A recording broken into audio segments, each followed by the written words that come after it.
Hello everyone, welcome, this is the Slappee. 2 weeks has passed and another patch is here with another update from MarineNet. Let's see, this time around, we're here in Lion's Arch. If we have followed along with updates so far, we received this new email from LMK saying, Ley-Line Anomaly. The surges of Ley-Line energy have been increasing. They've concentrated into new and more dangerous forms. These anomalies don't appear to be hostile, but their presence is causing a lot of damage. We can't let them continue this destruction. I have something for you that could help. Come see me as soon as you can, LMK. Right, so that's pretty interesting. It says there that these anomalies don't appear to be hostile, but they're causing a lot of damage. Right, we'll get more into that as we go along. So here she is, LMK. I'm glad you're here. We've made an astonishing breakthrough. What is it? We were able to attune the lodestone you gave me, and it is now capable of locating large concentrations of ley energy. That sounds interesting. So we get a little achievement there. Ley-Line research completed. That's cool. We've even been able to recreate it. Here, you can have your stone back. Come talk to me if you ever need another one. That's great, but what does it do? The stone will vibrate in the direction of accumulations of energy when they occur. You can also see it if you take a reading anytime. And I'd like an extra. So she actually turns into this vendor, and you can buy a new ley-infused lodestone for any charged lodestone you might have. Ley-Line research, you get some liquid karma as a reward. That's pretty cool. And here it is, the new item. So it says here, the stone is attuned to Ley-Line energy. Carrying it will indicate when a Ley-Line anomaly appears. Double click to get a reading, and this time it says a Ley-Line anomaly is formed in Timberline Falls. So if we head on over to Timberline Falls, it doesn't actually give you any indication as to where on the map in Timberline Falls the anomaly will spawn, but there is a very nifty map editor or boss timer that someone on Reddit posted, which will tell you exactly when and where these anomalies will appear. So I think they're on a 2-hour rotation, and they rotate between Timberline Falls, Gendarin Fields, and a third map, which I can't remember which one.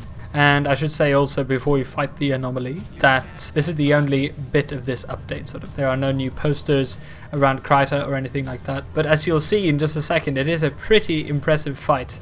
So I wouldn't be too disheartened by the lack of content in this update, because it's really a unique open world event, I'd say. A Ley-Line anomaly has formed in Timberline Falls, it says, even when it has spawned. Everyone is a bit confused as to where it is, and it turns out we were waiting at the very wrong waypoint. We needed to go to the white paper waypoint, apparently. So over there we go, and finally we find the anomaly, which, if you can see there in the background, let's see, yes, over there on the hillside, running along. That is a pretty big minion. Legendary Ley-Line Anomaly. Now, we've encountered these anomalies in a couple of different areas of the world. The Thermonova reactor is one, and they appear to be these concentrations of Ley-Line energy, but we've encountered those before, haven't we?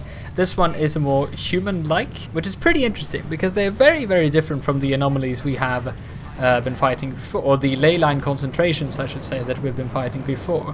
The previous encounters we've had with Ley-Line energy has been one that has tried to actively, harm us and kill us, whereas this one, sure, it tries to defend itself, but it also just cowers when you manage to stun break it. So this appears to be a nicer version of the Ley-Line energy coalescences that we've been fighting so far, which actually actively tried to kill us, whereas this one is actually just running away from us, trying to not harm anyone, it seems. It's very, very interesting. And there has been a rumor going around on Reddit that someone posted, which I think is brilliant. This might be a sort of a manifestations of the exploded explorers. So in the previous patches we had these different groups, the Consortium, the Inquest, and the Priory, trying to accumulate as much Ley-Line energy as possible. So the theory here is that members of these different groups have been sort of become one with these Ley-Line energies. So these guys used to be people, and I suppose a part of their conscience is still alive, and they are trying to,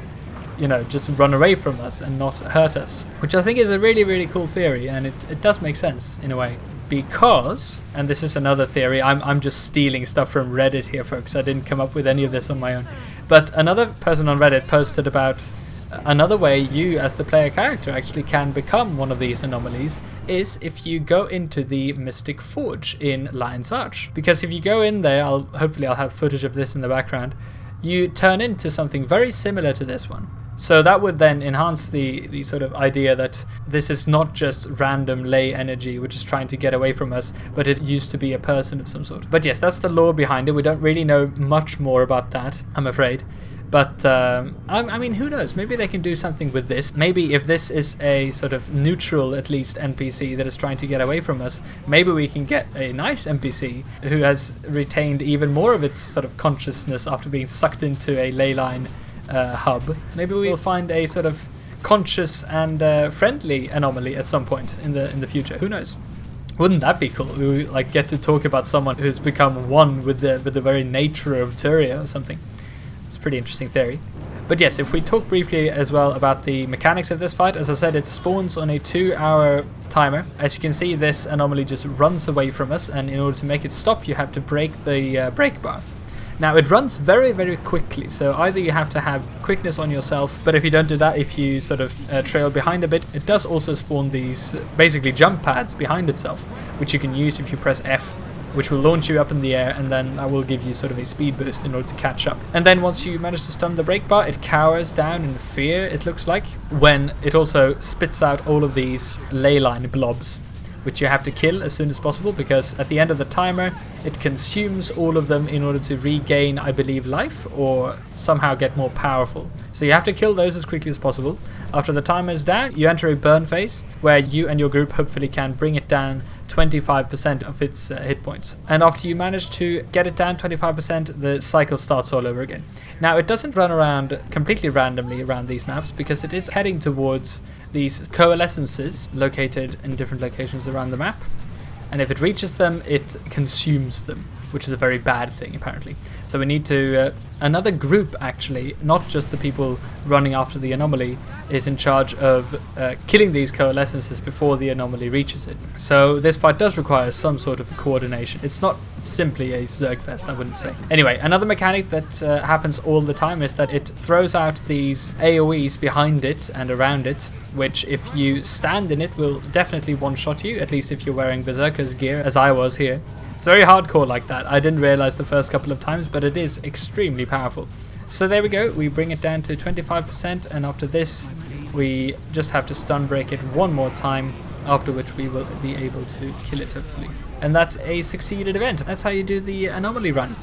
So this is, I think, a very, very cool event for MarinaNet. It seems like they have played around with new and very interesting types of world bosses here. Oh, and event awards, we get actually a mystic coin, which is, I think, the main reason why people would want to do this over and over again, is that you can get, I suppose you can get 12 in 24 hours if you're very, very dedicated. But yes, to sum up, I think MarinaNet have made a very, very cool boss fight out in the open world, and it seems that they have taken inspiration from their raid team in these open world boss fights now as well, which is really, really interesting and cool to see.